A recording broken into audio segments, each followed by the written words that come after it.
আরে শালা দেখা শহর তুই খালি টাকা আর টাকা যেমনে টাকায় হিমমেই টাকা টাকা ও টাকা ও টাকা টাকা টাকা রে গোলাম।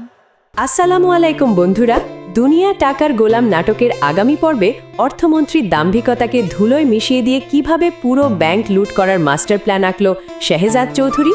ছদ্মবেশে মন্ত্রীর ব্যাংকে ঢুকে সিকিউরিটি কোড ও ভল্টের গোপন খবর হাতিয়ে নিয়ে এবার কি শেহজাদ ঘটাতে চলেছে নাটকের ইতিহাসের সবচেয়ে বড় ব্যাংক ডাকাতি।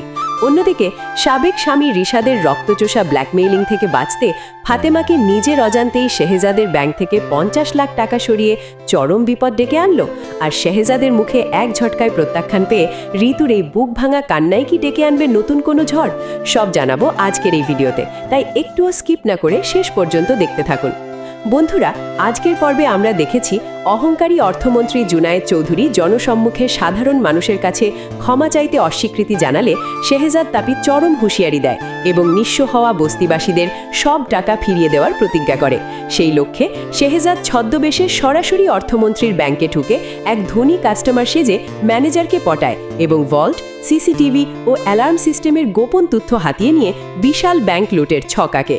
অন্যদিকে শেহজাদ ঋতুদের বাড়িতে গিয়ে স্পষ্ট জানিয়ে দেয় যে অতীতের গোলাম পরিচয়ের কোনো স্মৃতি তার মনে নেই, তাই ঋতু যেন তাকে পাওয়ার কোনো আশা না রাখে।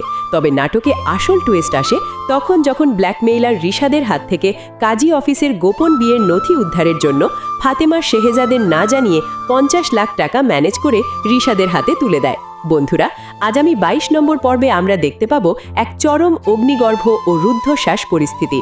শেহজাদ কি অর্থমন্ত্রীর ৮-৬০ নিরাপত্তার হাইটেক ব্যাংকে হানা দিয়ে সেই কোটি কোটি টাকা উদ্ধার করে গরিব মানুষের মাঝে ফিরিয়ে দিতে পারবে, নাকি পুলিশের জালে আটকে যাবে তার সব পরিকল্পনা?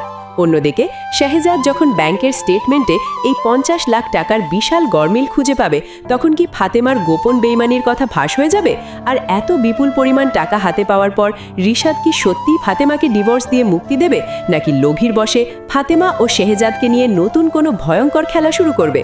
বন্ধুরা, আপনাদের কি মনে হয়, শেহজাদ কি অর্থমন্ত্রীর ব্যাংকের সফলভাবে অভিযান চালাতে পারবে? আর ফাতেমার এই টাকা সরানোর সত্যি জানতে পারলে শেহজাদ কি তাকে ক্ষমা করবে?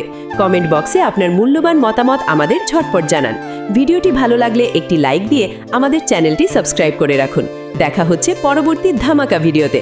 আল্লাহ হাফেজ।